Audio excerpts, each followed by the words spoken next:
Ross Marquand, and you're watching Slash Sisters. Sorry, it's hard to say. You're watching Slash Sisters. Hey all you ghoul, bats, and goblins. Welcome back to Slash Sisters. I'm Jenny. And as I've been for at least a little while, Hallie. Thanks for coming back. We're so glad to have y'all here, and we are really excited to give you our first review. So I have to be honest and say that I have actually never sat down and watched this film until we were going to start this little foyer into the YouTube land. And it has always been on my radar because Alfred Hitchcock is such a legendary director, but I just never gotten around to doing it. So we felt that this is the perfect time for me to sit down and watch the American slasher that is known as Psycho. I have to say first off, this is easily one of the most iconic films in the world. It's a staple in horror cinema and really just a staple in film in general. And if you haven't seen this film, get out there and watch it. Like, literally, go right now and watch it. Then come back to us and watch the rest of our review. And honestly, if you're going to watch that, you might as well sit down and watch the documentary that accompanies it, 7852 Hitchcock Shower Scene, because it breaks down the most iconic scene in cinema history. So iconic that it's even been done by Bugs Bunny. Yeah, no kidding. I know. It's been repeated so many times. I mean, you see it pop up, and I think that's a big reason for why, like, I don't know, for me, I already knew all the beats to the film, you know? Like, Psycho and Alfred Hitchcock in general was just always a part of life, for me at least. I remember growing up and seeing him on my TV as a child. And I guess I just always kind of knew the story of Psycho, or at least the main beats of it, and I think most of us do, even if you haven't seen the movie. So, I mean, Hallie, like she said, had never watched it before just a few weeks ago when we started doing stuff for this video, and you know, you already knew the beats to it. I knew the generalized story of it. I was shocked at the way in which the story is actually told and how it's set played up. out. Yeah, for sure. Now, this movie was released in 1960, and obviously Alfred Hitchcock directed it. But there's other people that brought this film to what it is, and it was actually nominated for 4 Oscars. Didn't win. No wins, but that's like something almost unheard of when it comes to horror films. Oh no, definitely. They don't get nominated for Oscars. They just don't. Even in we get snubbed all the time. Well, I mean, just like superheroes. Right. But Janet Leigh did win Best Supporting Actress, a Golden Globe for the Golden Globes. Yeah. But it was nominated for her as well as Alfred Hitchcock for the Oscars, and Best Cinematography by John L. Russell, Best Art Direction and Set Direction for Joseph Hurley, Robert Platworthy, and George Milo. And I think it should have been nominated for score as well. Yeah. Bernard Herrmann just created such an iconic score that elicits so many emotions. And really, we had discussed this at one point too. His budget for the score was really, really small, so he actually just used nothing but a very small string orchestra to do the whole entire score to keep his costs low. But then when Hitchcock heard the score and heard how incredible it actually, it adds so much drama and tension to the actual movie, he doubled his pay. Yeah, which is always nice. Yeah, who doesn't like going home with twice the amount of money than they thought they were going to? But also the painstaking effects that were created in this, specifically with Mother's Corpse. Yeah. Which was, believe it or not, an actual real skull. Yeah. That had hairs glued to it by Clarence Champagne. And if I'm not mistaken, I believe the kid from Leave It to Beaver actually lended a hand on that as well. No kidding? Yeah. I had no idea. That's so cool. Okay, so let's dig into this movie from the top, as they say. We start out with a scene that very well could have established a common slasher trope. As I was watching, I thought, well, first off, this is super voyeuristic. As an audience, we're watching something that's kind of a little taboo because we pull in on Marion Crane and Sam Loomis, who just met in a hotel room to have sex. And I remember thinking to myself, well, there's Randy Meeks' first rule in Scream. Don't have sex. It's interesting to point out that Marion is wearing white lingerie in this scene, Yeah. and later she's wearing a different color completely for a very simplistic reason, and Yeah. we'll get into that later. Yeah. But speaking of Sam, you said his last name was Loomis, right? Loomis, yeah. Well, that sounds familiar. Yeah, that harkens back to 1978 Halloween. Dr. Samuel. Dr. Samuel Loomis, literally Samuel the exact Loomis. same name, Right. just add a doctor in the Right. front. So you'll find that in the vast majority of horror films, the name Loomis is repeated quite often. Yeah. Halloween is obviously the most popularized version, with Dr. Samuel Loomis, literally the direct adaptation of this guy's name in this film. But the other one that sticks out prevalently in pop culture specifically is Billy Loomis from Scream. Yep, Sydney's boyfriend. Next, we follow Marion as she goes to her job as a secretary at a real estate office. And we also see Alfred Hitchcock in his signature little cameo that he makes in every film, standing right outside of the real estate office. It's there while she's working that day that she is entrusted with a bank deposit of $40,000 in cash. Now, $40,000 doesn't sound like a lot in today's time, today in 2022, but this is 1960, Yeah, so so we're let's- 62 years Let's break ago. that down, guys.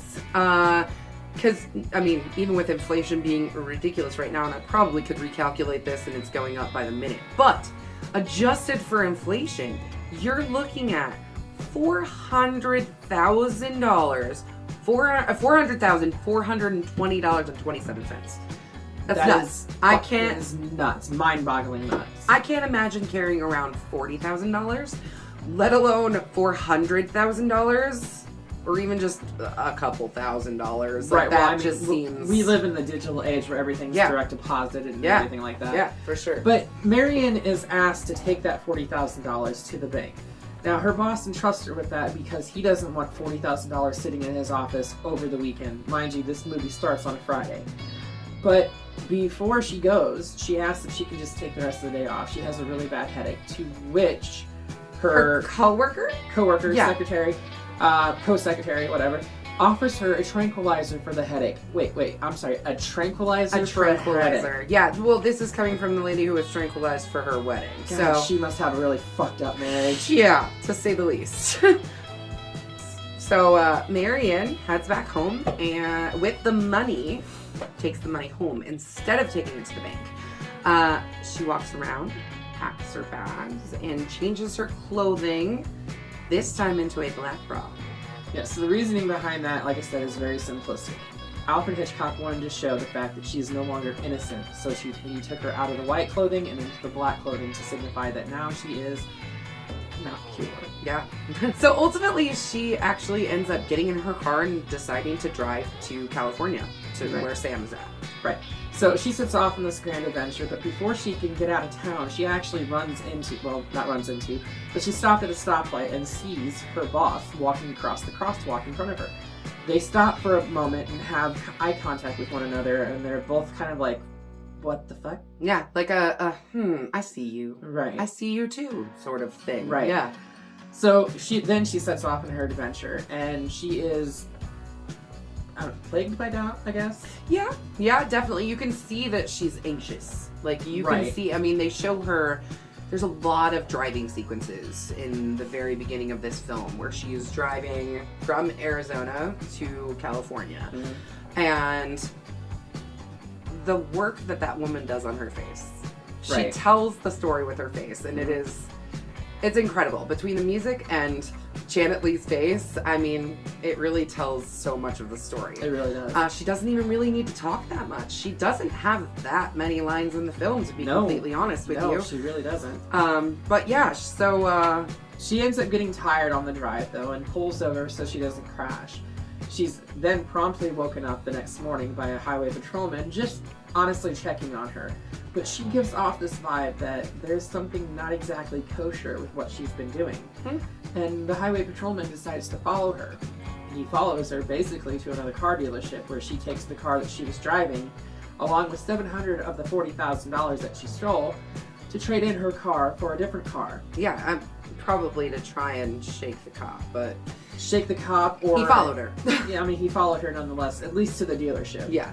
We don't see the cop the rest of the film, honestly. No, we really don't. But he at least follows her to the dealership. And for me, when I was watching this, like, that cop was the physical embodiment of anxiety. Like, it was literally her anxiety standing on the side of the street. Now, as she's leaving the dealership, we start to hear a voiceover from the rest of the film's cast members. Her boss, the boss, the client that was buying the house that dropped off the $40,000, her co-worker, her sister.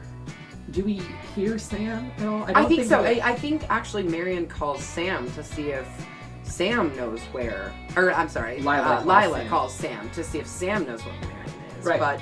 But all of this is voiceovers. This is not actually, mind you, when I was watching this, I thought this was actually happening. It wasn't until after we sat down and started to talk about this and I started talking about how when I watched it the first time as a 15-year-old kid, I thought this was actual conversations happening in the film. But as I watched it this time as a nearly 40-year-old woman, I realized that is not what's happening. Like, that is her internal dialogue. Nobody even knows she's gone yet. So she leaves after work on Friday, drives into the evening, sleeps overnight, and by the time she actually gets to the Bates Motel, it's only been about 24 hours. So likely nobody knows she's gone. Nobody knows the money's gone yet. And why would they be having these conversations? It's because they're not. It's all in her head. And it's really like the way that anxiety is playing out for her. For me personally, that's how anxiety is for me. Like, I can hear what other people are thinking and talking about, and you know, I play through these conversations in my mind of like, what ifs, totally. And yeah, I mean, this is literally like those voiceovers are anxiety. That's exactly what it is. It's what's going on inside of her head. Now, as the voiceovers come to a close, the rain starts picking up and getting really heavy to where she can't see the road and decides to pull off to the ever fateful Bates Motel, where she comes across the hotel's proprietor, Norman Bates. Now, he comes across seeming very innocent and very pleasantable, I guess. Yeah. And he seems like a pretty nice person. Right, and mind you, he's played by Anthony Perkins, who at the time was very attractive. Yeah, I was gonna say, he's just so dang handsome. So he comes across as not being like off-putting or he has the demeanor about him that he's just a very gentlemanly type quiet, person. But you know, in a nice way where you could talk to him, and obviously she does because they have a pretty good long conversation. You know, it starts off with Norman offering to make her something to eat, and when he goes up to the house, Marion actually hears a woman, an older woman, yelling and screaming and ridiculing Norman just for having a woman there. And you know, she's there to stay at the hotel that they own. So, you know, Mother's response was just like, I never quite understood that in the aspect that you have a client that is paying you money to stay there, and she's going to ridicule him for being nice to her. Yeah, for sure. So, okay, so while he's up at the house making food, Marion gets all settled in and hides her money inside of a newspaper, which... Why a newspaper? I don't know. I'm just trying to figure that one out. Yeah. She then hears Norman coming back and, you know, meets him back at the office so that they can have something to eat. And, you know, she's a little worried. Says, is everything all right? You know, I heard some yelling. And Norman basically kind of says, you know, my mom's really sick. Doctors say she's not well. Yeah, she's not well. And he takes her into the parlor, and they sit down to have a meal. Well, she sits down to eat. He's not hungry. He's not hungry, and he goes on describing his taxidermy hobby with all the birds. Yeah. And there's so many. I mean, this parlor is full of taxidermy birds and some really interesting paintings. Yeah, one interesting painting stands out, and this painting actually hides a very dark secret. It's from the Dutch painter Frans van Meres, the Elder. It is called Susanna and the Elders. Now, the interesting thing about this is it is from the 17th century, and it depicts a Bible story from Daniel. It shows a younger woman bathing in a creek with two elderly men watching her as she bathes. Watching her. Now, if that's not a bit of foreshadowing to come, I don't know what the hell it is. It's literally the exact picture that Norman pulls off of the wall to reveal his peephole. That's the dark secret. Yep. After a nice talk, Mary decides she's gonna go back to Arizona. She says, you know, she kind of put herself into a personal trap and she needs to go back and make it right. So she goes back to her room to take a shower. And it's this moment that the most memorable scene in cinema history. Really, kind of ever. It's the scene that terrified audiences, made people pass out in the theater. I mean, Hitchcock had to come up with like a whole plan on how to keep people from ruining the twist. He made it so that people were not allowed to come into the theater if the movie had already started. Basically, you weren't admitted. If the movie's already going, you don't get to come in. I personally think it should always be that way. It should always be like that, yeah. Because who wants to miss something so exciting? And I mean, the main reason for that was because he didn't want people walking in and finding and waiting to see when Janet Leigh was going to be on screen. Because at that point, she was already dead, you know? I mean, they killed her off quite quickly. And he even, in the theaters, they played something over the intercom telling people, please do not ruin this twist ending. Mm-hmm. Do not tell anybody about the twists and turns in this movie, because that's what makes it so exciting to watch.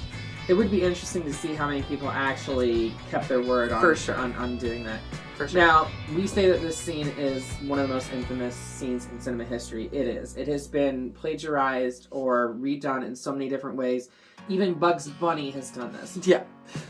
But most recently, Ice Nine Kills just dropped the brand new video for the song. The shower scene. The shower scene. Literally called The Shower Scene. It is completely inspired by this one scene in this film.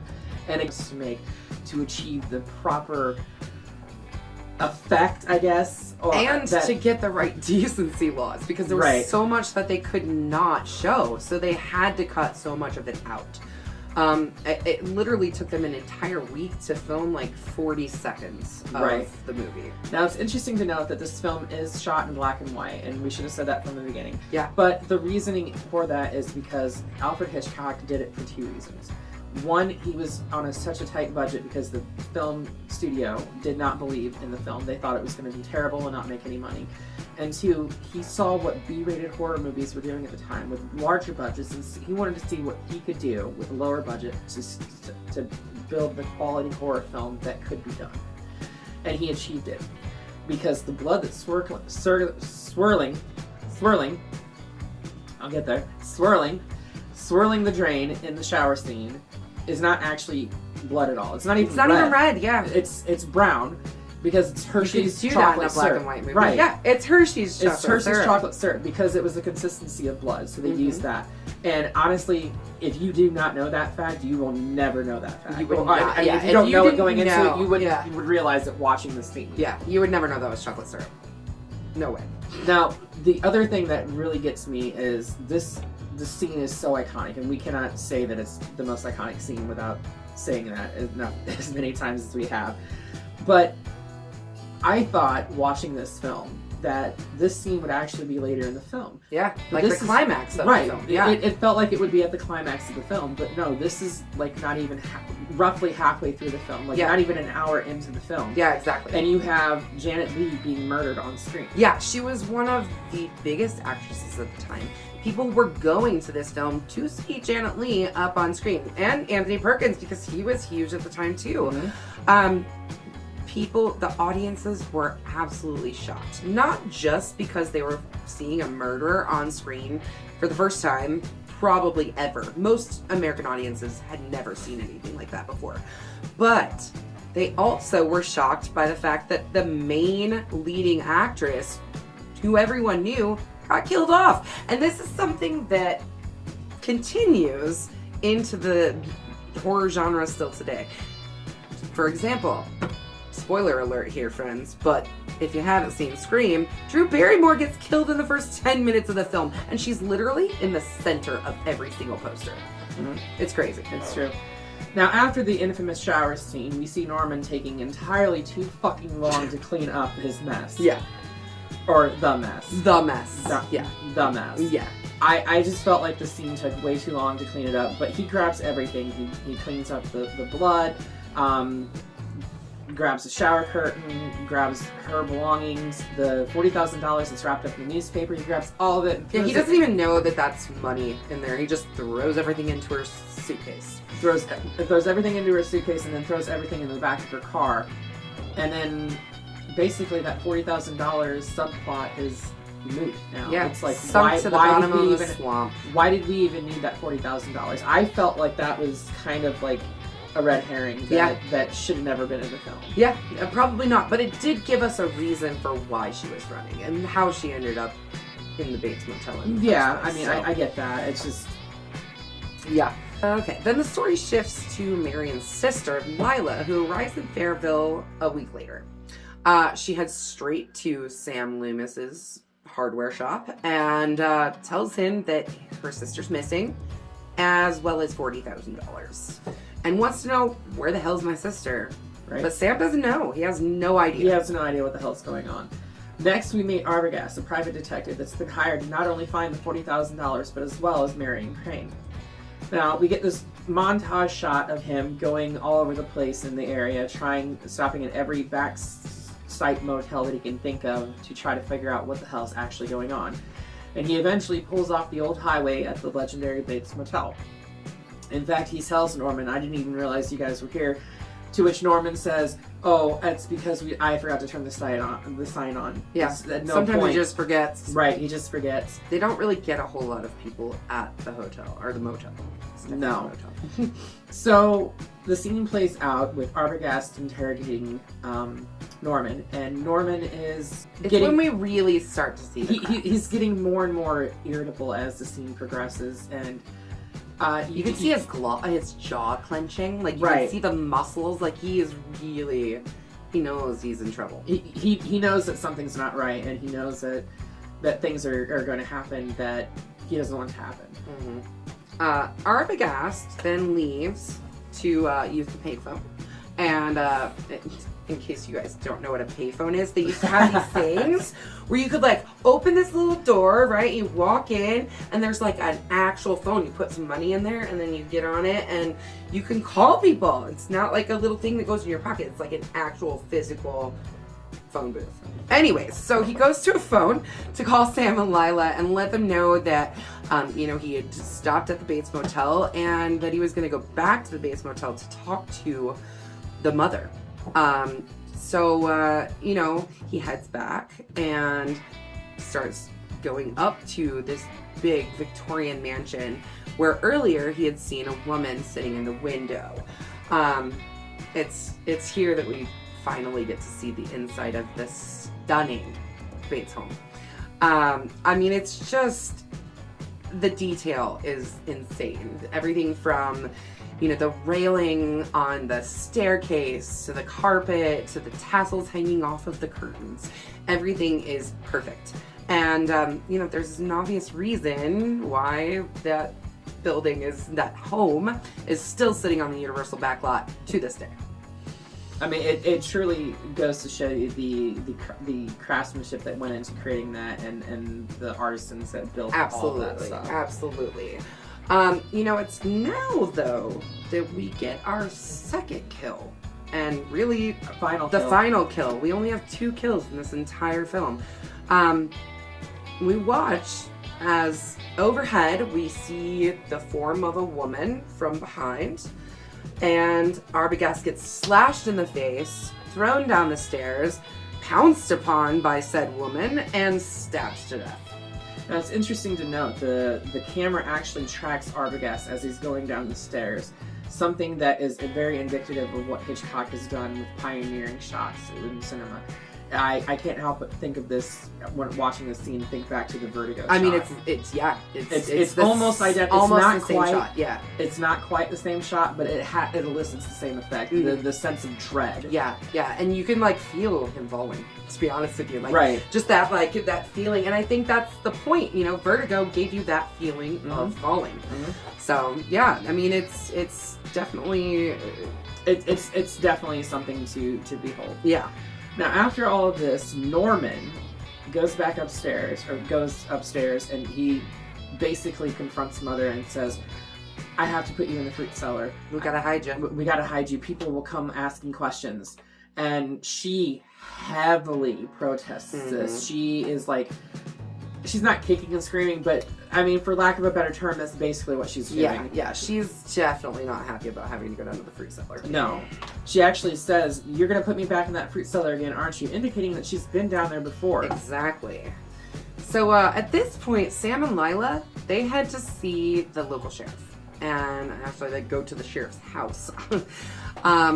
It's then that they learn that it was actually 10 years earlier that Mrs. Bates was dead.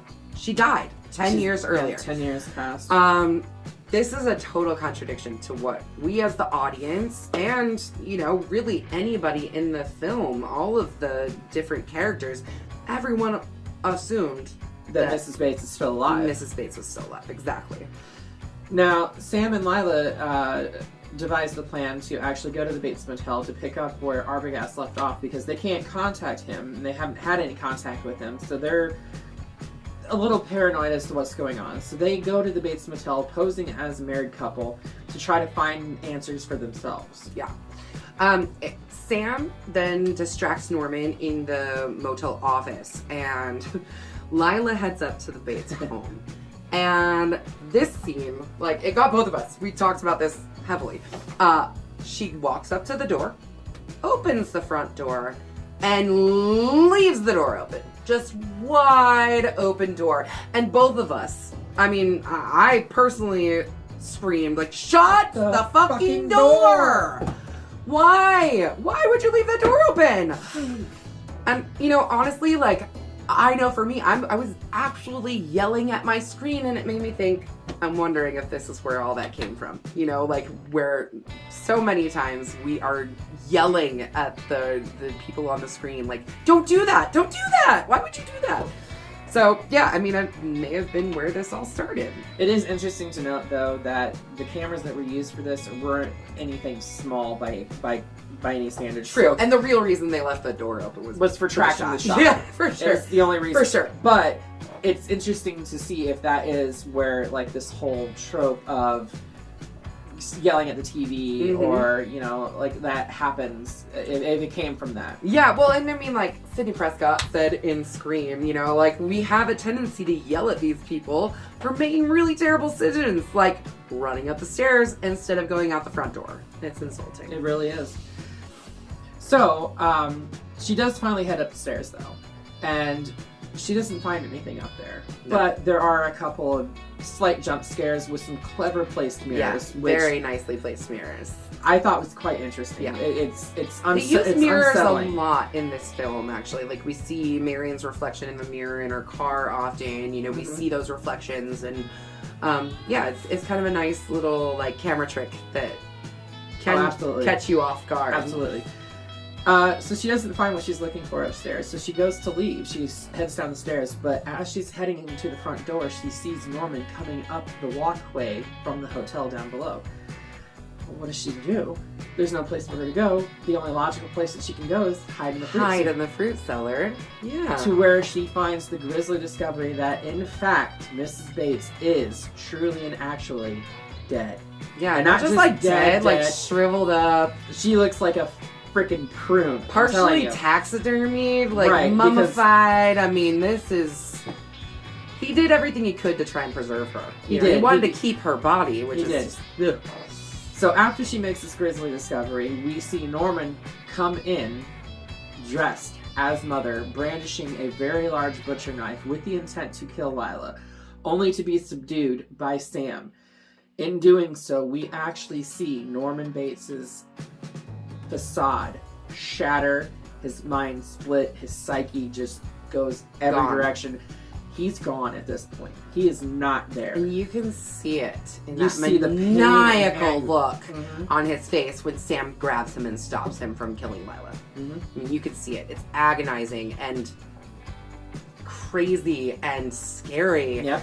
And like just that look on his face, although it's like almost a funny look, it's something that like gets at your core. Like, oh, that man is Deeply seriously, disturbed. yeah, very much so. You know, really, that's kind of the end of the film. That's really kind of the conclusion. The next thing we get is an explanation given by the psychiatrist that interrogated Norman at the police station. The psychiatrist explains that 10 years ago, Norman had killed both his mother and her lover in a fit of jealousy. And Norman was so filled with guilt that he mummified her corpse and started treating her as if she was still alive. So, yeah, he recreated his mother in an alternate personality. And this alternate mother was just as jealous and possessive as Norman was of her. You know, whenever Norman even slightly became attracted to a woman, Mother would take over. The psychiatrist thinks that Mother is permanently taken over Norman's personality. It does kind of seem like that, because as Norman is sitting there wrapped in a blanket, very still, very contemplative, we see a fly land on Norman's hand, and Mother's voice is actually speaking. Yeah. To where I'm not even going to swat that fly. Yeah, because look at her. She wouldn't even hurt a fly. Right. But we also get this really fun little flash. Just a split second of Mrs. Bates's corpse superimposed over Norman's face. And it's really then that we know that she really has taken over. Mm-hmm. And the last thing we see is Marion's car being dragged from the swamp. And that's it. That's the movie in a nutshell. Yeah. Our shell. Our shell, yeah, in our shell.